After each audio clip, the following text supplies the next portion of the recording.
路边这棵树的叶子，煮下专治顽固咳嗽，不花钱。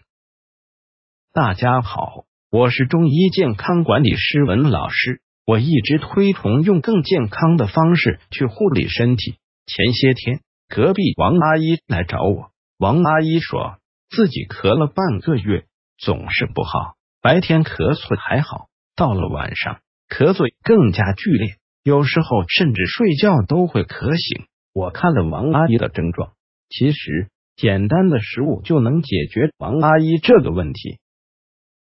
我现在即是一个母亲，也是父母的子女，平时家里有人感冒咳嗽，很多人的第一想法就是赶紧吃药，其实不必这样，有时候反而会适得其反，尤其是老人和小孩，体质就相对于弱一点。一般说来，对于咳嗽我最常做的还是煮枇杷水，方法非常简单：一、取5到6片新鲜枇杷叶，在流动水中冲洗掉脏物；二、刷子刷干净背面的绒毛；三、减小备用；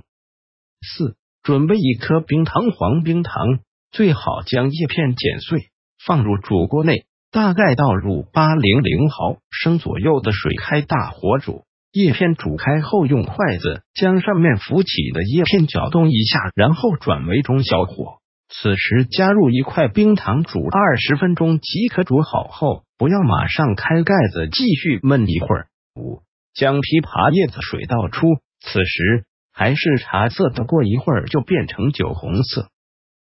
带着淡淡的枇杷叶子的清香煮出的水，当成日常茶饮，每天可以少量服用3、4次都可以，大人也可以用止咳化痰，效果很好。平时工作中我都会尽量给大家一些简单易操作的，平时在家就能自己动手操作的。早些年间母亲的胃病也都是依靠食物给养好的，我平时会在朋友圈分享一些好法子，大家看着也很方便。